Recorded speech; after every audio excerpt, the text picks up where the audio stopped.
Assalamualaikum warahmatullahi wabarakatuh. Waalaikumsalam.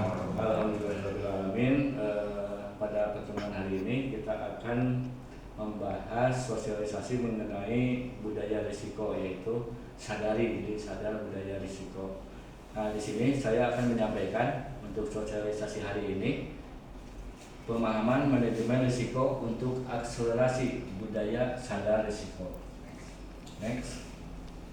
Agenda hari ini yang pertama untuk manajemen risiko, yang kedua untuk implementasi MR manajemen risiko, terus budaya sadar risiko dan kendala dan solusi.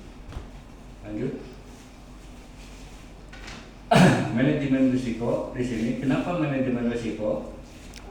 Yaitu untuk membantu perusahaan memahami, mengevaluasi, dan mengambil tindakan atas semua risiko mereka dengan tujuan untuk meningkatkan kemungkinan keberhasilan dan mengurangi kemungkinan kegagalan. Jadi seolah perusahaan ini tetap kita semua tuh ada mengenai risiko tuh ada, kayak kita berangkat kerja gitu, berangkat itu ada risikonya. Istilahnya jatuh atau istilahnya itu ada risiko. Terus perusahaan harus mengelola risiko dan menghindari risiko dengan baik sehingga organisasi bisa menghindarkan kerugian yang signifikan. Jadi seolah sudah dibayangkan dulu, oh bakal risikonya tuh gini. Nah, di sini ada perbandingan manajemen risiko bisnis sebelum dan sesudah. Pertama, yang sebelum misalnya sulit mengambil keputusan kalau sebelum ada manajemen risiko. Tapi kalau sesudahnya, begitu ada manajemen risiko, itu pengambilan keputusan lebih baik. Karena kita sudah melihat ke belakang, oh risikonya itu bakal gini.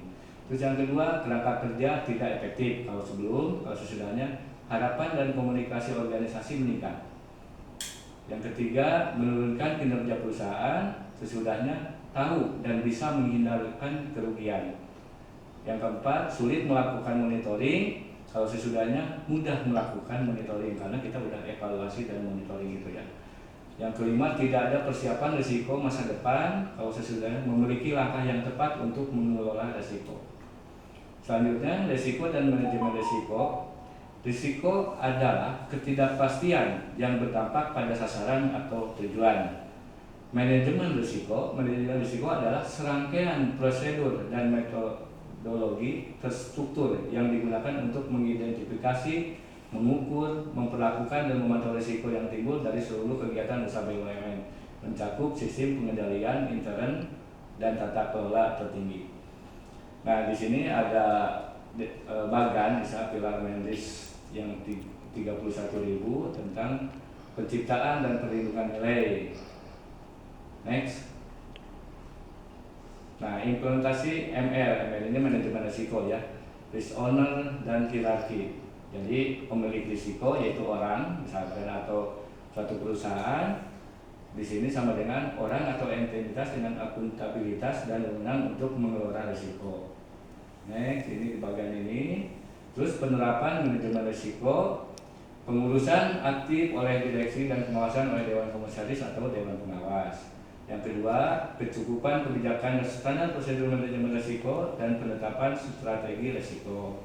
Yang ketiga, kecukupan proses identifikasi, pengukuran, pelakuan dan pemantauan risiko serta sistem informasi manajemen risiko. Yang terakhir, sistem pengendalian intern yang menyeluruh. Jadi pada intinya, setiap orang atau perusahaan atau yang bergerak dalam aktivitas pasti ada risiko. Gitu. Mungkin dari saya sekian untuk sosialisasi sadari hari ini. Wabillahi taufiq wal hidayah. Wassalamualaikum warahmatullahi wabarakatuh. Waalaikumsalam.